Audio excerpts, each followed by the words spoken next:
បងប្អូនចង់ប្រើកាមេរ៉ាដាក់នៅការដ្ឋានដាក់នៅចកាអីអត់ចង់ចំណាយច្រើនណាបាទអញ្ចឹងយើងអាចប្រើស៊េរីនេះ Hikvision នេះមានផ្នែក1ផ្នែក2បងប្អូនដាក់ Steam ទៅចំណាយតែមួយខែ$1ទេអាហ្នឹងយើងមានកម្រងសម្រាប់ភ្ជាប់ណាអញ្ចឹងជួយសំចៃបងប្អូនណាអត់ទៅការចាយច្រើនទេហើយប្រភេទ Solar នេះស៊េរីថ្មីផងដែរនេះវាមានមុខងារ AOV អញ្ចឹងធ្វើឲ្យការ record របស់យើងនឹងពេញ24ម៉ោងលើ24ម៉ោងមកមុខងារ AOV លើកាមេរ៉ានេះគឺវាជួយកាត់បន្ថយការប្រើថាមពលថ្មបានន័យថាពេលណាដែលអត់មានសកម្មភាពមនុស្សដែលកាត់កាមេរ៉ាហ្នឹងគឺ frame rate ហ្នឹងគឺវាកាត់បន្ថយឲ្យវា low មក frame rate ណាហ្នឹងហើយតែដល់ពេលមានសកម្មភាពមនុស្សដែលកាត់កាមេរ៉ាអញ្ចឹងframe rate វីដេអូរបស់យើងហ្នឹងវានឹងឡើងអូតូមក high frame rate វិញដើម្បីទទួល record គុណភាពឲ្យបានច្បាស់ដល់ 2K មកអញ្ចឹងវាមានមុខងារពិសេសហ្នឹងគឺអាចជួយកាត់បន្ថយថាមពលប្រើប្រាស់របស់យើងបើជាទូទៅកាមេរ៉ា solar មួយចំនួនណា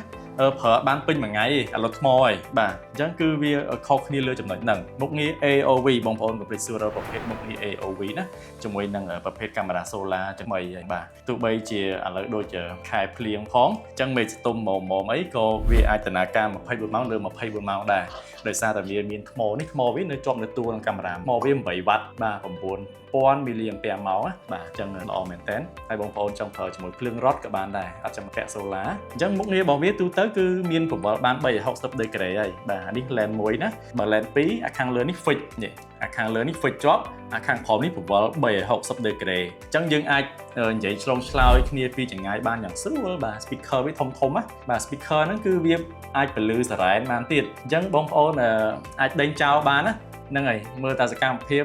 សង្ស័យស្រួលបួនហ្នឹងយើងអាចចុចស្រែកដេញចោលពីចម្ងាយបានឬមួយក៏យើងកំណត់ឲ្យទីតាំងណាដែលថាមិនចង់ឲ្យមានណាដើរចូលក្នុងអាសូនយើងហ្នឹងកំណត់ទៅគឺសារ៉ែនរោពេញនឹងផ្អើលពេញហើយរោហើយវា alert មកទូរស័ព្ទដៃយើងទៀតបាទអញ្ចឹងកាមេរ៉ាចេញដល់ស៊េរីនេះគឺទំនើបហើយអង់តែន signal ចាប់សេវា 4G បានល្អមែនទែនសម្រាប់ SIM គឺ support បានគ្រប់ប្រព័ន្ធហ្មងចំពោះតម្លៃមិនថោកហើយក៏មិនថ្លៃពេកដែរមុំជាមួយនឹងគុណភាព brand Hikvision ណាបងប្អូនស្គាល់ណា brand លំដាប់កំពូលហើយបាទសម្រាប់ប្រភេទកាមេរ៉ាសុវត្ថិភាពហើយតម្លៃលើ100បាទ100ស្ដើងទេអញ្ចឹងបងប្អូនមានពីរជម្រើសអាចឆាត call សួរនាំបន្ថែមទៀតបានបើសិនមានចំណាប់អារម្មណ៍តាក់ទងមកលើមកអរគុណ